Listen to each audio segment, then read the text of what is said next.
Welcome back to The Hollow Voice, and I'm here to keep you company tonight. If this sound helps you relax, please like the video and subscribe to the channel. Let me know. Where are you watching from and what time is it? Now go lie down and relax.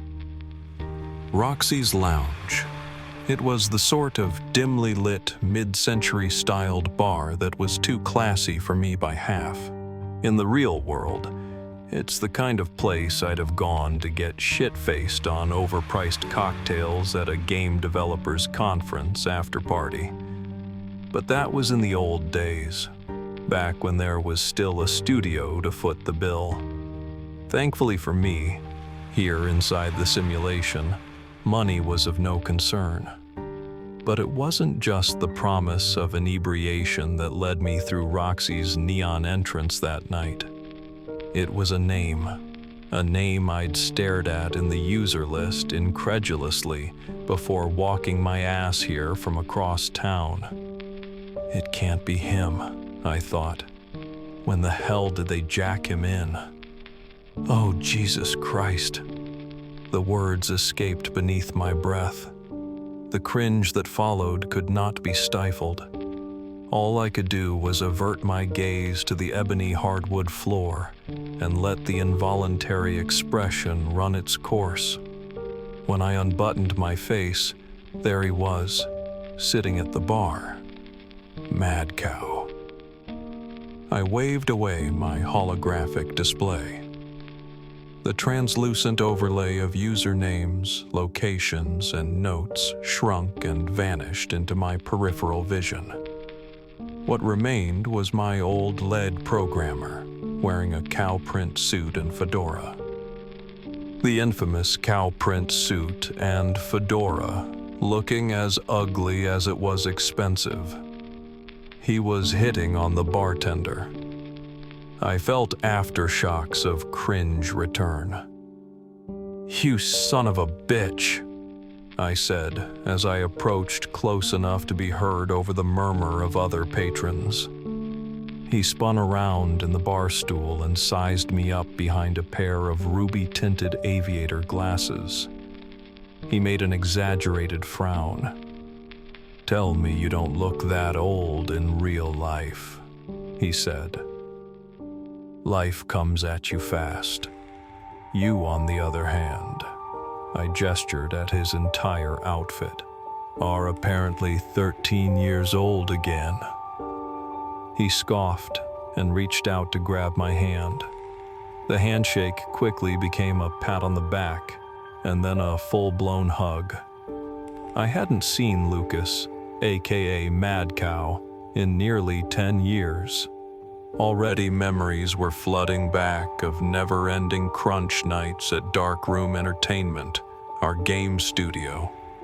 Memories of passing out at our desks, on couches, or occasionally the floor. It all seemed like a lifetime ago now. I took a seat next to him and signaled the bartender.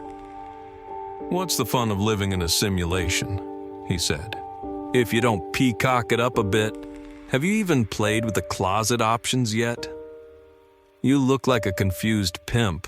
Anyway, what's with this about living in a simulation? Buddy, I just work here, and when you got me this job, you didn't say I'd have to work with you.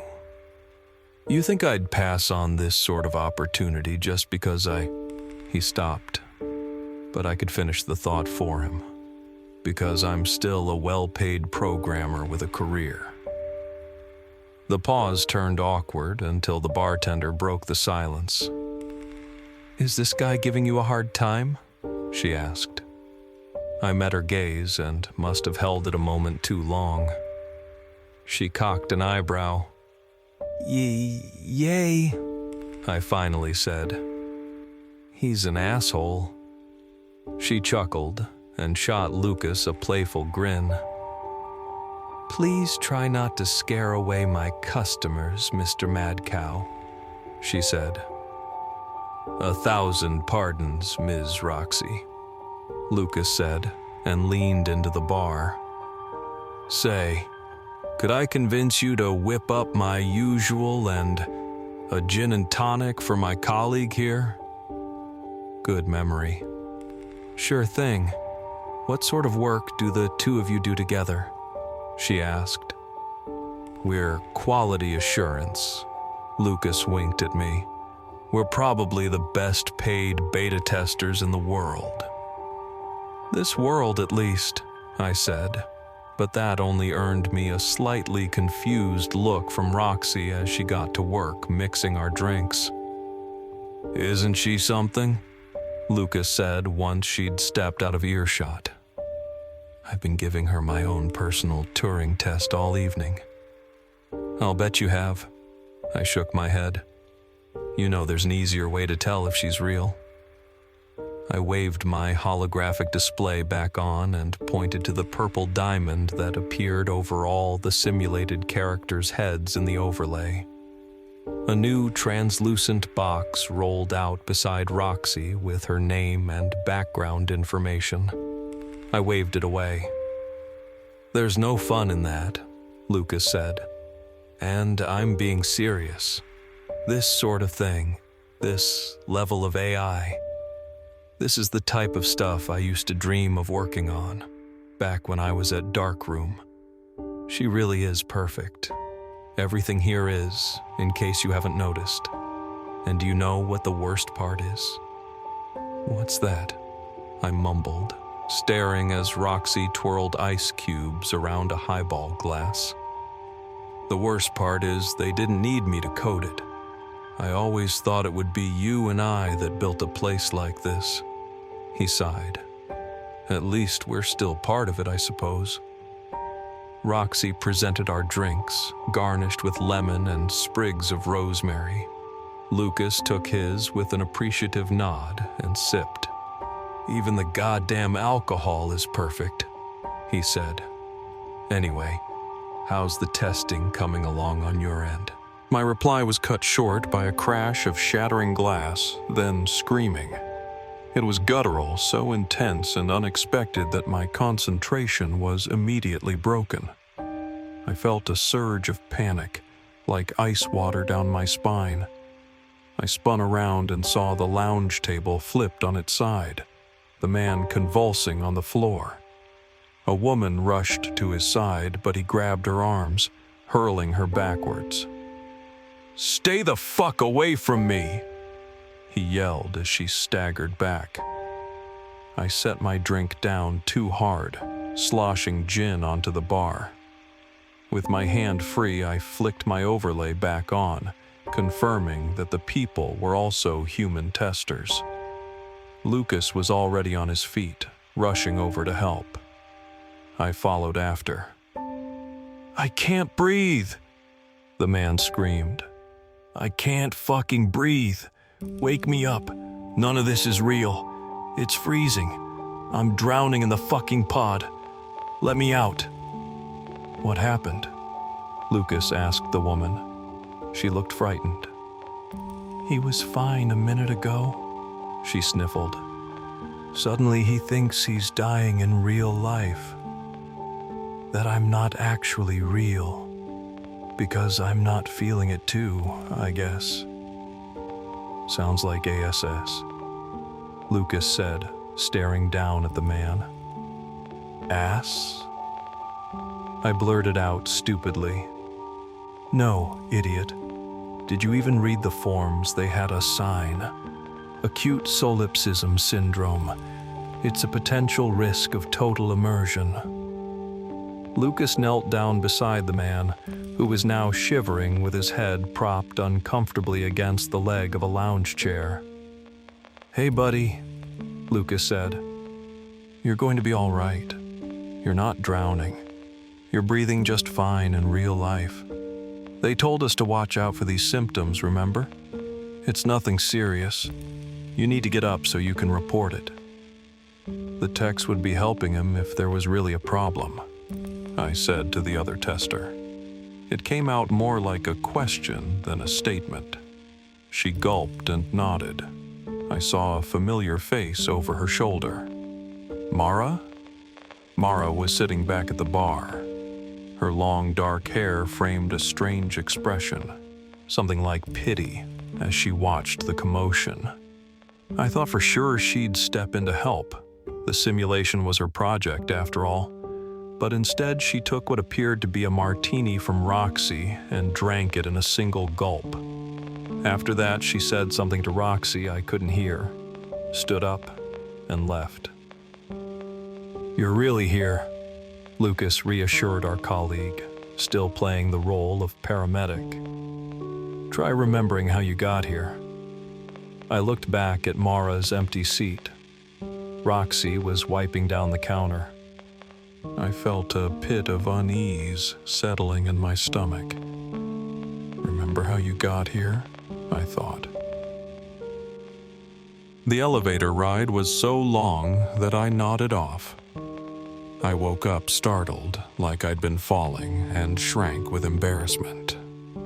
If the other people packed into the freight car had noticed, they spared me any acknowledgement. The only one looking at me was my own bloodshot reflection in the elevator's chromed paneling. Jesus, I looked like shit. Fucking jet lag. But how long had we been descending? I had barely finished unpacking when the Foundation staff knocked on my door. They ushered me downstairs with the other prospective testers into the basement of the mountain lodge. From there, we boarded the elevator. It was minutes ago, but it already felt like yesterday. I giggled stupidly, remembering the excruciatingly long load times in most of Darkroom's games. It became something of an inside joke to trap our players inside elevators as a new level was loading. It was a necessary evil to maintain immersion. Some of our more masochistic fans even found it endearing. "So, is this where you've hidden the loading screen?" I said to break to the ice. No response. Either these weren't gamers, or they too were jet-lagged past the point of zombification. Or maybe I'm just not funny. "No, that is much further down," a woman finally said from beside the controls. She faced me and smiled knowingly. Well, at least she looked to be well rested. Flowing black hair draped down her lab coat to the edges of her name tag. Dr. Mara Drosty. "It's getting really cold," a man said. I realized I could see my breath and wrapped my arms together. "It has to be cold for the computers to function," Mara said. "That's why all the servers are kept so far underground. It saves the Foundation a fortune in maintenance and cooling costs." The elevator chimed. When the doors opened, whatever was left of my grogginess vanished in a wave of awe. "Lucas, what the hell have you gotten me into?" We stepped out into what felt at first like an infinite black void punctuated with sharp points of white light. As my eyes adjusted, I could make out wires suspending the lamps from catwalks further above us. As bright and numerous as the lights were, they could barely scrape the volume of the massive underground cavern. Only the faintest impression of light reached the walls, just enough that I could discern the whirl of marbled stone in the distance. Up above the crisscross of man-made catwalks, the vaulted ceiling peaked in utter darkness. "Welcome to the bunker," Mara said. She beckoned us down a path of lampposts further into the cavern. It looked as though someone had teleported the guts of some research facility deep into the mountain. Cold steel and concrete were fused to the natural stone with practicality that couldn't conceal the strange beauty of the caves. We passed through an imposing bulkhead door and across a bridge that spanned a lake of water gleaming like black glass. "The Foundation really built this place?" said a woman, awestruck. "It must have cost a fortune." "Not exactly," Mara said without breaking stride. "Actually, People have been building this place for thousands of years. Ancient people explored these grottos and discovered their salt deposits. They mined it for centuries, all throughout the Dark Ages, until it was sealed. Why was it sealed? I asked. The records are unclear about that. What we do know is that the Soviet government excavated it to use as a fallout shelter in the event of nuclear war. We have them to thank for most of the infrastructure, including the geothermal extractors. After the Cold War, it was sealed again until we purchased it. So, to finish answering the first question, yes, it did cost a fortune. I followed along with the tour, wondering just who was investing so much capital into the foundation for the sake of virtual reality technology. Sure, we'd have loved to get our hands on it at Darkroom, but even at the height of our success, we were in no position to buy a fucking underground Russian base. Something didn't add up. Still, the pay was on a scale barely fathomable to someone who teaches game design to college students. And there was something else, almost nostalgic. It felt like whatever this was, it was a chance to get in on the ground floor of the next new thing. If this proved to be groundbreaking, maybe I could make a name for myself in the industry again. We came at last to a second massive vault, clearly reshaped by some heavy machinery into a smooth, perfectly rectangular warehouse.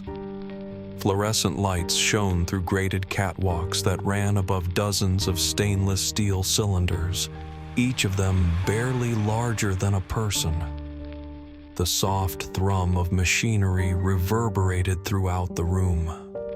Technicians scurried between computer terminals along the outer walls. Come, Mara beckoned our group up the stairs onto the catwalks. The first group has already been at it for a week. Have a look. Others will be joining you inside the simulation. From atop the walkway, we could see down into the cylinders. Many were empty. The rest held people floating upright in some kind of liquid. They wore breathing masks, not unlike scuba regulators, and appeared to be unconscious. The pods are total sensory deprivation, Mara continued. Closer to suspended animation, in fact.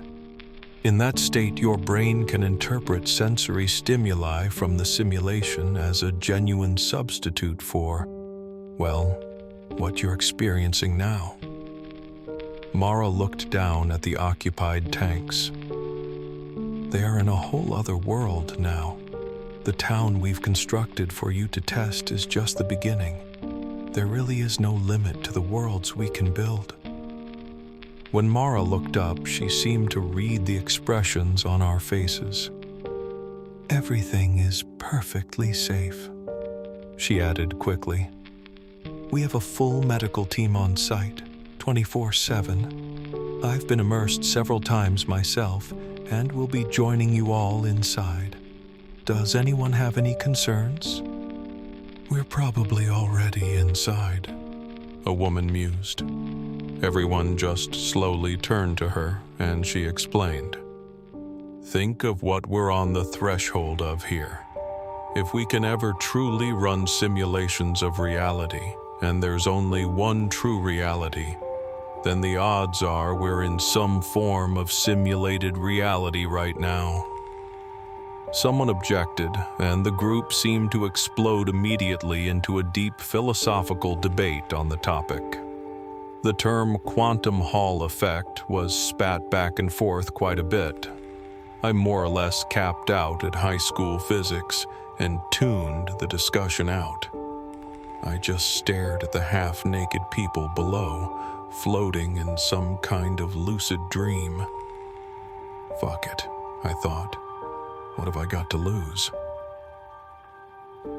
There was no hell until we built it.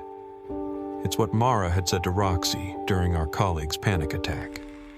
I'd asked Roxy out of curiosity after the situation had calmed down. "Do you know what she meant by that?" I inquired. "No idea," Roxy said, and then asked if I wanted another drink. "I really should get back to work," I declined. "All right then. Good luck with the beta test." She winked at me. I left Roxy's alone to continue my nighttime exploration. There were no rules to this job, per se. We just had to spend our time in this place however we saw fit and report any flaws in the experience. I decided that to give myself some structure, I would pace out the boundaries of this town. It was modeled as a quaint little resort settlement in the mountains. The street outside Roxy's followed a bend around the edge of town. Storefronts faced a low cobblestone wall on the other side of the road. Beyond that, the hill sloped down into a procedurally generated forest of pine trees that stretched out to a foggy horizon. It was clearly based on the real terrain above the bunker, but the town itself was a work of fiction. I strolled from streetlight to streetlight, dragging my fingers along the rough texture of the stone wall. A mild breeze rustled the silhouettes of trees and brushed gently over me. I closed my eyes and breathed the fresh, evergreen scent in deeply. Every minutia of sensation was as real as anything I've ever experienced. I daydreamed about the generation of games that would surely spawn from this technology. Even Darkroom's most immersive VR titles would seem primitive and obsolete going forward. Suddenly, sharply, the breeze became uncomfortably cold. Some primal sense told me to snap out of the daydream. Something was wrong. Mara's cryptic words came back to me. I realized I'd been walking in darkness. The streetlights were out. I turned around, confused, to see I'd passed half a dozen blown-out lights without noticing it. The storefronts, too, were vacant and dark. I wondered if I'd stumbled into some unfinished area. The sound of the wind had changed, too. No, not the wind. The trees. Behind me, where the streetlights still worked, the trees stirred in the gentle breeze. But in the dark area they stood perfectly still, as if frozen. I was already thinking of how to word this in the bug report when I realized I wasn't alone. Up ahead, leaning against a broken streetlight, was the shadow of a man. I walked towards him, hoping for some validation that he too was seeing the same thing. But I hesitated halfway between my streetlight and his. Something was wrong with him. He was twitching strangely, as if caught in the throes of some spasm. For a moment I thought of the tester at Roxy's, convulsing in pain. But no, this was different. This man was sobbing. The cold got in. He wept in a raspy voice, seemingly to himself. I was about to ask if he needed help when the clouds parted, bathing us both in moonlight. My blood ran cold. The old man was withered and emaciated, little more than a skeleton. He wore nothing but the same neoprene shorts and nylon harness we were all given in real life before entering the pods. The vertebrae of his spine jutted sickeningly against the pale, glistening flesh of his back. In disbelief, I waved for my holographic overlay. Nothing happened. I needed to know if this was real, if he was real. I waved again, and then again. It wasn't working. Impossible, I thought, and kept trying. My frantic gestures must have gotten the old man's attention because he finally raised his head. Long strands of white, wispy hair parted to reveal the same breathing apparatus we all wore. Where his oxygen tube would be was only a torn, tattered rubber scrap. His bloodshot eyes opened wide with shock. They fixed on me with the same surprise and horror that I must have been reflecting back at him. I could hear his tortured breathing intensify. "You shouldn't be here," he finally snarled. He lunged towards me. Stupefied, I was too late to react. His wet, freezing hands found my neck in a choking grasp. "You need to wake up," he growled and tightened his grip. I couldn't breathe. I couldn't scream. Only panic. I tried to pry his hands off my throat, but they were too slick with that same goopy liquid from the pods. My hands slipped down his wiry arms, and that's when I noticed it. That stupid fucking tattoo. Death squirrel. A squirrel holding a katana in shitty black ink. Mad Cow had gotten me so drunk at the launch party for our first game that he was able to convince me to get that damn thing.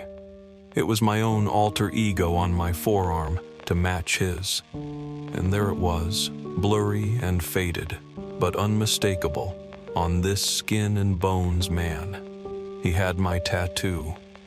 I stared at his face, even as I struggled to breathe. The recognition washed over me in a wave of cold terror that swept my sanity away. It was me. He was me. The absurdity of my situation gave me a sudden burst of strength, dreamlike vigor, and I hurled the ancient doppelganger off. It staggered, and I gasped for air. Just when I thought it would charge at me again, something flashed in the distance. Suddenly, just for a moment, the sky was brighter than daytime. The abrupt brilliance stunned the creature, and it stared, horrified, at the source beyond the horizon. "No," it whimpered at the lingering glow of the explosion.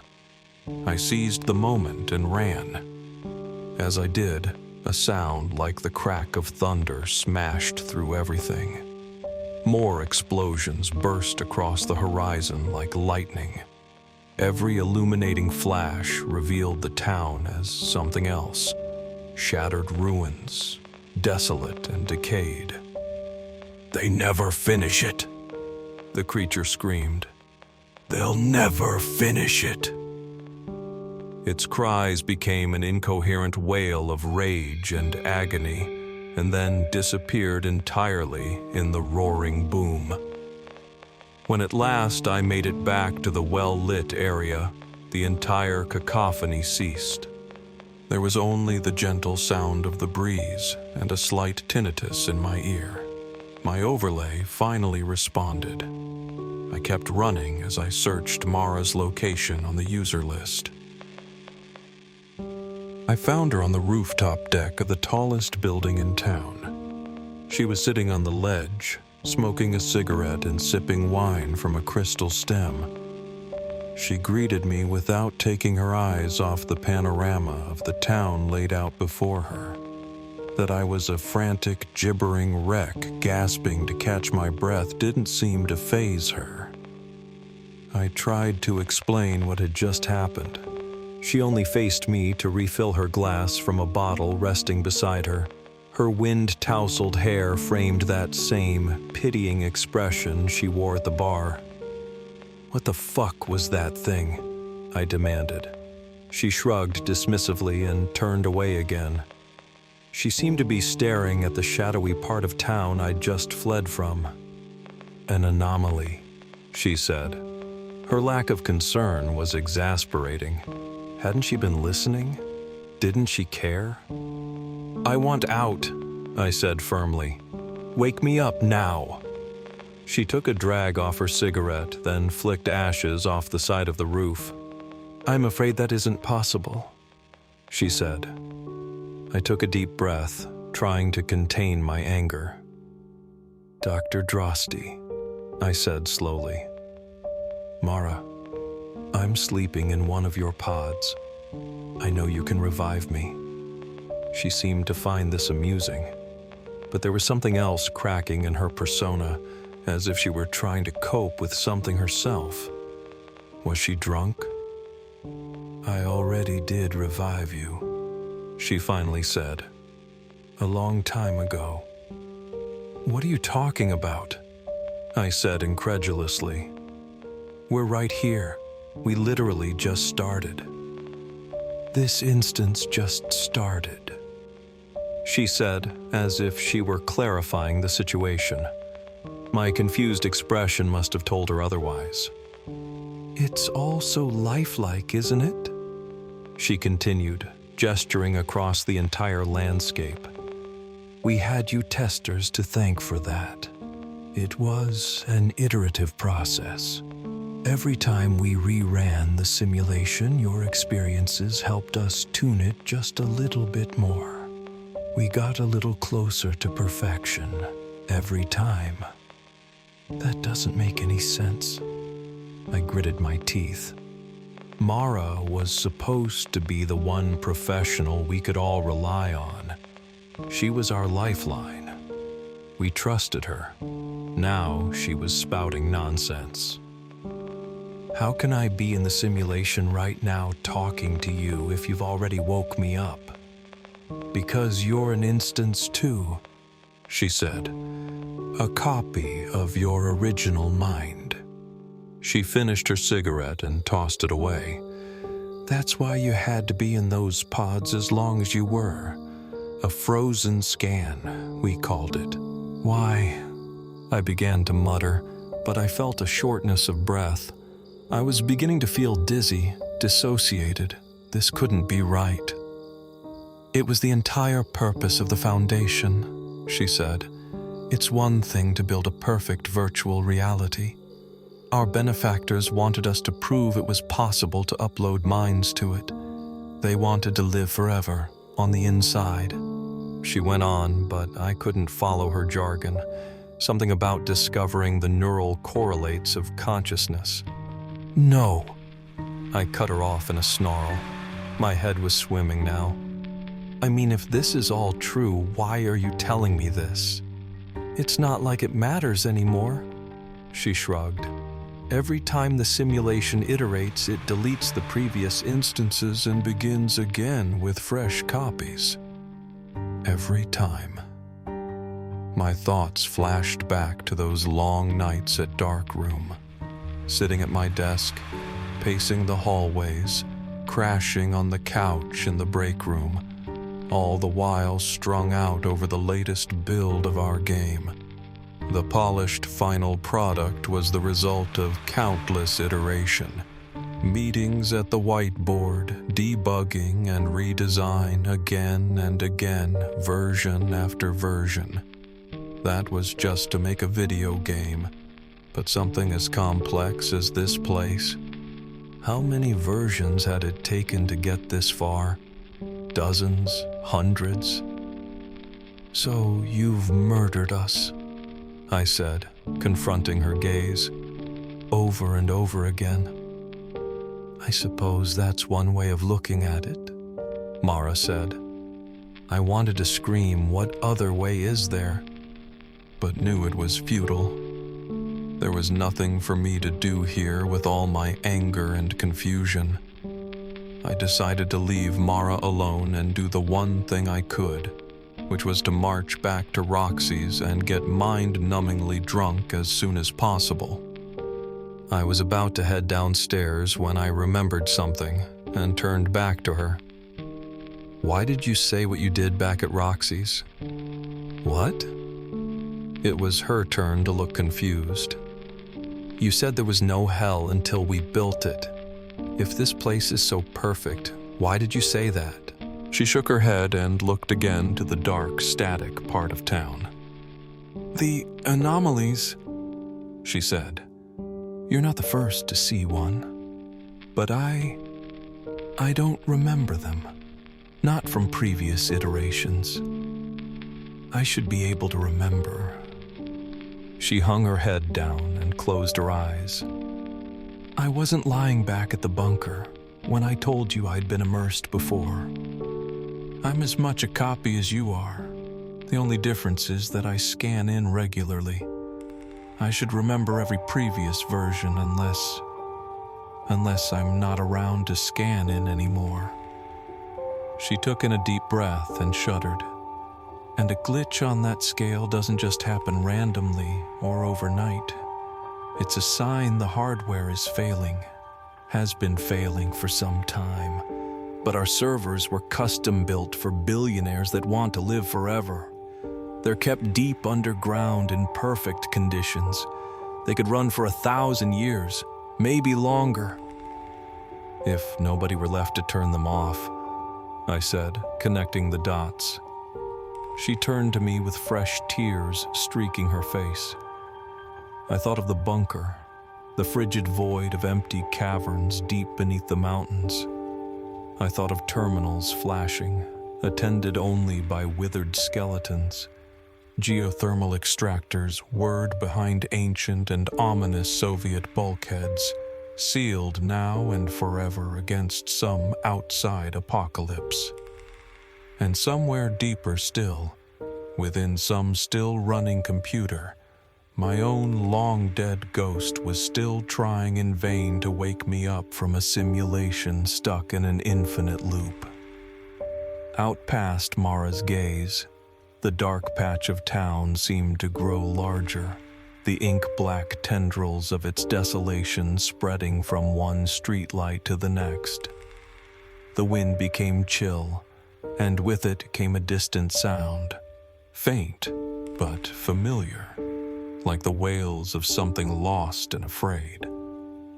I waved open my holographic display and began a bug report. ASS.